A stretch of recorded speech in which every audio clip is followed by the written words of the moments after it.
무엇보다 제가 일단 너무 긴장이 돼서 제 긴장을 풀기 위해서 간단한 게임 한번 해보도록 하겠습니다.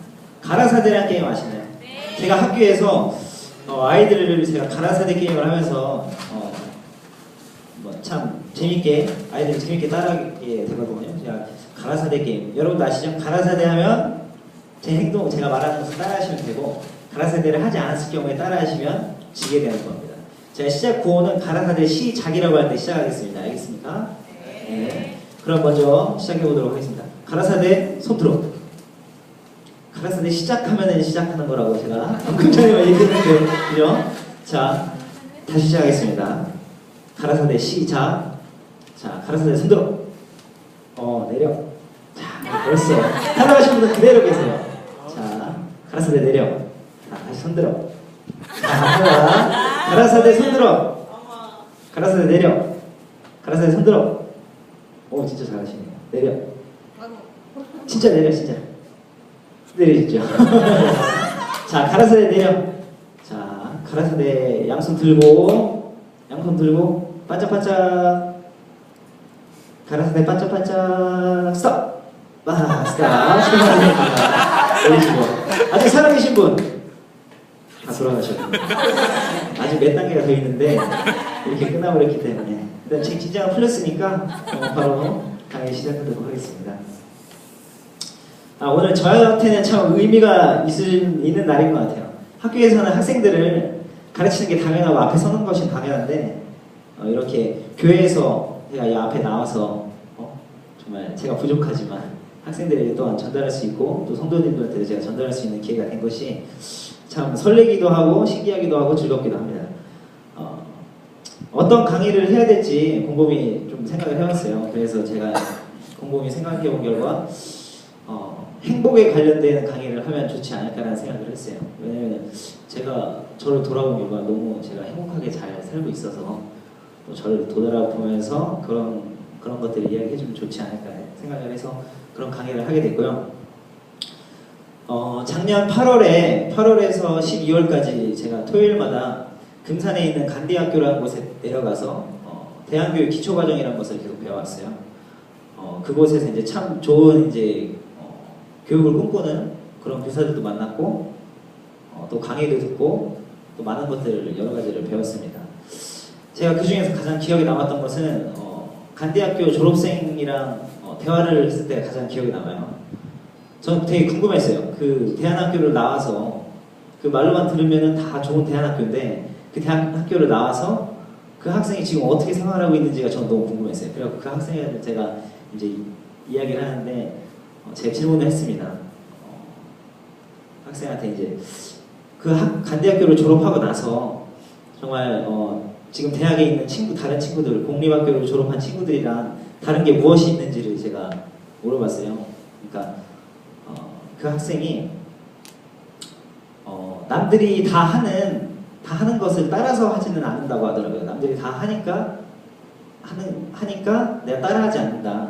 그리고 내가 자발성을 가지고 내가 행복하다고 생각하는 것들을 끊임없이 추구한다고 그 학생이 그런 얘기를 하더라고요. 사실 저는 이제 27, 28 작년에 이제 학교 가서 그리고 올해 또 많은 것들을 경험하면서 참 내가 행복한 것들을 하는 게 굉장히 중요하다는 걸 이제 알았는데 그 학생은 벌써 그때부터 끊임없이 중학교, 고등학교 때도 그런 선생님들 밑에서 배우니까 그렇게 자기가 하고 싶은 것들을 남들의 시선을 중요하게 생각하지 않고 자기가 원하는 것들을 해왔던 거죠. 그래서 제가 그날 이후로 이제 오늘 주제인 이 행복에 관한 고민을 더 하게 됐어요. 행복에 관한 고민을 하면 제가 어떤 고민을 했을 것 같나요? 어떤 고민을 하실 것 같아요? 행복에 대한 고민. 대부분 이렇게 생각할 거예요. 나는 왜 이렇게 불행하지? 나는 왜 이렇게 운이 없지? 나는 이렇게 능력이 없을까라는 고민을 많이 할 것 같아요. 근데 저는 그 교육을 받으면서 반대로 생각했습니다. 나는 왜 이렇게 행복하지? 나는 대한교육 받은 것도 아닌데 나는 왜 이렇게 행복하게 지금 잘 살고 있을까? 그런 생각을 많이 하게 되었어요. 그래갖고 그런 고민을 계속 했고 그 고민을 계속 한 이유는 이제 우리 반 학생들, 작게는 우리 반 학생들, 또 내가 만날 학생들에게 그 행복을 내가 왜 행복한지를 찾게 되면 이 학생들에게도 행복을 빨리 알려줄 수 있을 것 같아서 제가 그런 고민을 하게 되었고, 또 이 시간에 여러분들에게 그나마 제가 조금이라도 발견한 행복에 대해서 이야기를 전해드리려고 합니다.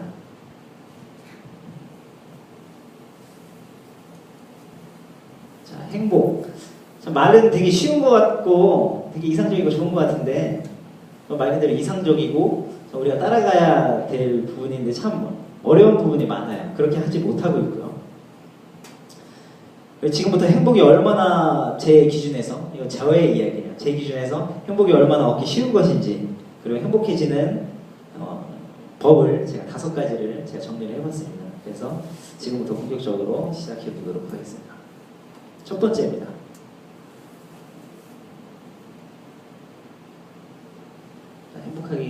행복해지기 위한 방법 5가지. 자, 첫 번째입니다. 주위를 돌아봐랍니다. 자, 아이들 아주 귀엽죠? 주위를 돌아보면 자, 한번 주위를 둘러보세요. 주위를 보세요. 행복하십니까? 행복하십니까? 왜 행복할까요? 주위를 둘러봤는데 왜 행복할까요? 주위에 내가 지금 좋아하는 사람들이 분명히 있을 거예요. 분명히 좋아하는 친구를 데려왔을 거고, 또 가족들이 왔을 거고요. 내가 좋아하는 친구들도 있어서 행복할 것이고, 또한 어떻게 보면 또 이 공간에서, 이 따뜻한 공간에서 또 이야기 듣는 것도 굉장히 행복한 것일 수가 있어요. 행복은 이 작게 아주 소소하게 다가온다고 생각해요. 거창하게 오는 것이 아니라 아주 작은 거 하나하나에서 온다고 저는 생각합니다. 그리고 행복은 미래형이고 과거형이 아니에요. 지금 현재형이에요. 현재 진행되는 거죠. 그러니까 지금 행복을 미래에서 찾는 것이 아니라 지금 당장 나에게서 찾을 수 있는 거예요. 현재 진행형이라고 할 수 있는 거죠. 지금도 굉장히 다들 여기 이 자리에 있는 거 행복할 것이고, 또 앞에 멋있는 강사가 강의하고 있기 때문에 더욱더 행복할 것이라고 확신합니다. 저는. 예, 그리고 이제 우리 삶 가운데서 우리를 힘들게 하는 것이 너무나 많잖아요. 그죠? 그럴 때 이제 모든 것을 멈추시고 여유를 가지고 한번 주위를 쭉 둘러보세요. 그리고 나보다 어렵게 사는 사람들, 그리고 내가 갖고 있는 것을 가지지 못하는 사람들이 분명히 있을 거예요. 그런 사람들을 보면 마음이 점점 바뀔 것이라고 생각이 들어요. 그리고 지금 내가 행복하다는 것을 조금이라도 깨닫게 될 거라고 저는 그렇게 생각을 합니다. 그리고 2번째입니다. 자, 나를 위한 행복을 찾아라인데요. 행복의 관점이 우리 시대에서는 조금 객관적인 관점이 있는 것 같아요. 돈이 많으면은 행복할 거라고 생각을 하는데, 막상 돈 많은 사람도 행복하지 않은 사람 굉장히 많거든요. 그런 것들을 보면은 행복의 관점은 객관적인 것이 아니라 주관적인 것이다라는 그런 생각이 들어요. 그리고 우리가 그런 행복을 주관적인 것으로 변화를 시켜야 된다고 생각합니다. 남들이 이야기하는 행복은 진정한 나의 행복이 아닌 거죠. 끊임없이 자신을 위한 행복을 찾아야만 합니다. 부모님이 자식을 위해 옛날에 희생을 많이 했잖아요.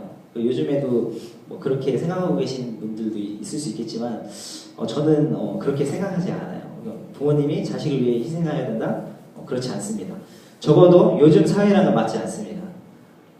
아버지랑 어머니가 행복하게 아버지 어머니가 행복하게 자신이 행복하다고 느끼는 일들을 하면서 행복하게 가정을 꾸리고 그렇게 살아간다면 굳이 희생이 필요 없이 그 아이에게도 분명한 희생이라는 것이 단어가 없을 정도로 아이는 행복하고 잘 자라게 될 거라고 생각합니다. 이 세상을 행복하게 바꾸는 건 타인이 정해주는 것이 아닙니다. 대통령이나 정치가를 잘 뽑았다고 해서 이 세상이 행복하게 변하는 것은 아니라고 생각합니다. 대통령이 며칠 전에 뽑혔지만 박근혜 대통령이 뽑혔다고 해서 내가 뽑는 사람이 됐다고 해서 절대 사람들은 행복해지지 않습니다. 행복은 아주 작은 거에서, 우리 가정에서부터 부모님들이 자식을 정말 행복하게, 나부터 부부간에 행복하게 지내고 그 자식을 또 행복하게 가르친다면 한 세대가 거쳐가면 분명히 모두가 행복해지는 그런 시대가 될 거라고 저는 생각을 합니다. 행복은 자연스럽게 한 세대를 거쳐 물려주는 것이라고 생각을 합니다. 그리고 세 번째입니다. 꿈을 가져라인데요. 꿈을 갖기 위해서는 내가 뭘 할 때 가장 행복한지를 알아야 돼요. 지금 딱 중학생, 고등학생한테 가장 맞는 꿈에 관련된 이야기인데요.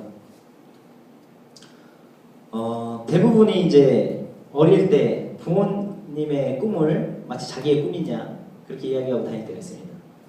분명히 도저히 꿈이 뭐니? 아직 없어? 가민이 꿈이 뭐야? 엄마가 뭐라고 하셨어? 뭐라고 하셨어? 분명히 저 나이 또래 땐 다 부모님이 너 검사야, 너 판사야, 대통령 이렇게 되게 쉽게 얘기하죠. 하지만 그렇게 만약에 진행이 된다면 정말 이 아이가 모든 아이들이 꿈을 이뤄서 대통령, 판사, 검사, 교사, 공무원들이 됐을 때 이 나라는 제대로 돌아갈 수가 없게 될 것이에요. 그죠? 사람들에게 각자 자신에게 맞는 능력들이 있고 자신의 특성을 갖고 있습니다. 또 교회적으로 얘기하면 하나님께서는 우리에게 분명히 각자에게 잘하는 것들을 주셨어요. 그 잘하는 것을 내가 모르고 있어도 이제 자기 것을 계속 개발하고 내가 뭘 좋아하고 어떤 것을 할 때 가장 행복한지를 많이 고민을 해야 돼요. 저 같은 경우에는 초등학교 때도 부모님의 꿈대로 가지는 않았던 것 같아요. 그렇게 확신해요. 왜냐면 제 꿈은 개그맨이었거든요. 부모님이 정말 저를 개그맨 하게 놔뒀을까요? 그렇지 않겠죠? 근데 저는 꿈이 개그맨이었어요. 왜 개그맨이었냐?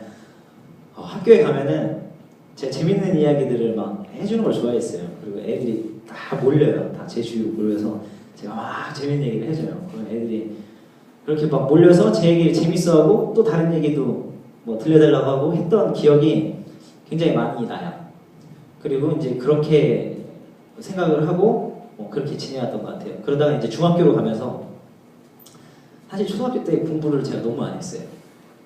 초등학교 6학년 때도 학교도 많이 빠졌던 것 같아요. 친구랑 많이 도망다니고.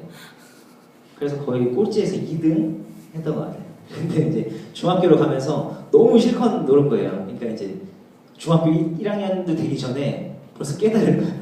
나 이러다 큰일 나는 거 아닐까. 나 지금부터 뭔가를 변해야겠다. 나 이러다가 아무것도 못하겠다. 그래서 그때 이제 중학교 올라가기 전에 공부를 되게 열심히 했던 것 같아요. 학원 보내달라고 하고 부모님은 거의 이제 자연주의셨어요. 루소. 그냥 루소가 아니라 방치를 시켜서 그냥 이렇게 내가 알아서 해라. 그런데 제가 그거를 오히려 그 깨달음을 얻고 제가 깨달은 거죠. 그래서 열심히 공부를 진짜 열심히 했어요. 중학교 때 열심히 하면 그 성적이 나오잖아요. 바로 결과로. 그래서 성적이 많이 좋아져서 제 꿈이 조금 변했어요. 그리고 제가 많이 생각을 했던 것 같아요. 그때 뭘 하면 좋을까? 내가 뭘 잘하지? 내가 뭘 잘할까를 생각해보니까 다시 옛날에 그 누군가에게 전달하고 재밌게 하는 그런 거를 제가 딱 생각이 들었어요. 그래, 뭔가를 전달하는 사람? 선생님 하면 되게 좋겠다. 내 보람을 느낄 수 있을 것 같다. 그리고 선생님을 정했어요. 그리고 과목을 정했어요. 과목. 내가 뭘 또 잘할까? 뭘 특별하게 더 잘할까? 내가 뭐에 빠져 있을까? 보니까 그때부터 체육을 너무 좋아했고 남들보다 조금 운동신경들이 좋았던 것 같아요. 그래서 항상 운동회 할 때도 제가 많이 나가서 뭔가를 했던 것 같고 그리고 완전히 빠져 있었기 때문에 정확하게 나왔어요. 체육교사다. 난 체육교사만 하면 된다. 행복하겠다. 체육교사. 그래서 그때부터 이제 무조건 체육교사라는 생각만 가지고 누가 물어봐도 저는 명확했어요. 저는 체육교사를 할 거라고. 그리고 그 꿈대로 이렇게 살아가는 과정이 굉장히 행복했던 것 같아요. 아무 생각 없이 그냥 너 뭐 하고 싶어 하는데 아무 생각 없이 잘 모르겠는데 생각 안 해봤는데 그러면은 방향성이 없는 거죠. 내가 뭔가를 아무리 헛된 꿈이라도 꿈을 갖고 있어야 돼요. 꿈을 갖고 있어야 거기에 열정이 나오는 거고 그 외에 다른 것들이 나오는 건데 일단 꿈이 없었고 뭐 뭘 하겠다는 생각이 없으면 그 학생한테 뭘 집어넣어줘도 받아들이지 않습니다. 움직이지 않습니다. 그래서 제가 학생들한테 얘기하고 주고 싶은 거는 제가 아까 했던 것들, 내가 뭘 잘하는지, 그리고 내가 뭘 할 때 행복한지 그것을 먼저 고민을 해보면은 좋을 것 같아요. 이거는 늘 고민하는 거고, 전 지금도 고민하고 있습니다. 지금도 고민하면 일단 저는 체육교사가 돼서 지금 굉장히 만족하고 행복함을 느끼고 있는 것 같아요. 거기는. 근데 저한테는 또 다른 꿈이 있습니다. 어머니들도 이게 끝이라고 생각할 수 있겠지만 저는 그렇게 생각 안 해요. 분명히 또 다른 꿈들을 분명히 발견하고 찾아갈 수 있습니다. 제가 아까 말했던 것처럼 똑같이 고민하시면 돼요. 내가 뭘 할 때 행복한지를 끊임없이 고민하시고, 아이들에게 희생보다는, 제 생각에는 요즘 애들이 희생해줘도 얘들 나중에 이제 누가 희생해달라고 했냐, 왜냐면 희생해달라고 한 건 아니거든요. 근데 했는데 부모님이 정말 사랑으로 희생을 했다면 그 아이에게 바라는 게 없습니다. 근데 내가 이렇게 했는데 너 이렇게는 안 해주니? 라는 걸로 가면은 얘네는 분명히 내가 너 해달라고 한 적 없다, 왜 해줬냐, 이렇게 나올 수가 있어요. 그렇기 때문에 부모님이 그냥 행복하게 사시는 게 제 생각에는 그 아이도 그거 보고 배우고 그렇게 사는 것이 더 맞다고 생각합니다. 그래서 이제 저 같은 경우는 체육교사를 하면서 운동과 티칭을 할 수 있다는 것이 너무나 행복하고 지금도 감사하게 생각하고 있는 것 같습니다. 항상 자신한테 질문을 던지세요. 제가 아까 말씀드렸던 거, 내가 어떨 때 가장 행복한지, 그리고 그 꿈을 한번 지금부터라도 그려보시기 바랍니다. 네 번째,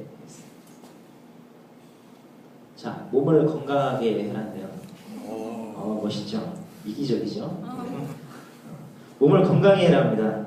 몸이 건강하지 않으면 당연히 행복감은 줄어들 것이라고 생각을 해요. 제가 뭐 체육교사라서 하는 얘기가 아니라, 몸이 아프고 병이 들면 나뿐만 아니라 다른 사람들에게도 그 영향을 끼칠 수가 있어요.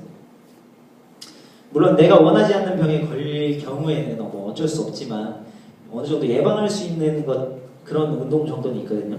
그래서 우리가 좀 더 내 자신한테 투자를 해서 운동을 해서 좀 더 건강해지고, 또한 운동을 통해서 행복감을 얻을 수 있는 것들 많거든요. 좀 더 몸이 가벼워지고 좀 더 상쾌해지고, 또 몸만 좋아지는 것이 아니라 정서적으로도 굉장히 좋아져요.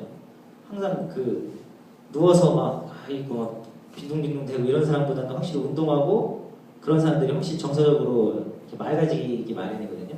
학생 때가 똑같아요. 그냥 가만히 게임하고 막 이러는 것보다 운동하고 뛰어놀았을 때 오히려 더 정서적으로 좋다는 것을 이렇게 말해주고 싶습니다. 그리고 올해부터라도, 그래서 지금부터라도 운동을 한번 해보세요. 운동을 한번 해보시고, 또 그거에 따른 이제 분명히 건강도 올 겁니다. 건강도 오면 분명 행복해질 거라고 저는 또 생각합니다. 마지막인데요. 늘 감사하는 마음을 가져라 합니다. 늘 감사하는 마음. 늘 감사하는 마음을 갖고 계십니까? 저는 많이 노력을 하는 것 같아요. 감사하다고. 어떤 일이 있어도 좀 감사하다는 말을 많이 하는 것 같은데, 우리는 이제 감사를 많이 해야 되고, 또한 옆에 있는 사람들이나 뭐 주위 사람들이 사랑한다는 표현도 많이 해야 돼요. 저 같은 경우에는 사랑한다는 표현이 저는 이제 쉽게 하긴 하지만, 제가 이제 저희 할머니한테는 제가 후회되는 게 있어요. 사랑한다는 말을 못해서 좀 후회되는 면이 있어요. 저희 할머니가 살아계실 때는 항상 그냥 말만 잘 듣고 그냥 나도 사랑해. 그래서 부모님한테, 할머니께 참 그렇게 사랑한다는 이야기를 못해서 후회했던 적이 있습니다. 지금 생각해보면 정말 감사하고 사랑했는데 그 말을 하지 못했던 것 같아요.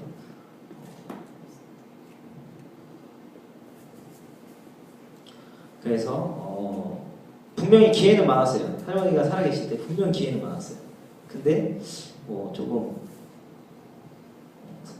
오그라들기도 하고 좀 안 해본 거라서, 할머니라서 굉장히 좀 멀리 느껴졌어요. 그래서 근데 오히려 요즘 시대에는 그런 거는 좀 많이 줄었던 것 같아요. 만약에 소희 같은 경우만 봐도 아빠나 엄마보다 오히려 또 할머니를 더 사랑한다고 할 수가 있어요. 분명히 크면서 그 정도로 좀 가까운 사이인데 옛날에는 그렇지 못해서 또 저보다 더 이제 어른들은 뭐 부모님한테도 사랑한다는 말 못했을 경우가 굉장히 많았을 거라고 생각을 해요. 근데 시대가 변한 만큼 자신을 표현하는 게 굉장히 중요하다고 생각합니다. 우리가 어떻게 될지 몰라요. 동근이가 갑자기 어디 떠날 수도 있고 도저히 갑자기 어디 떠날 수가 있어요.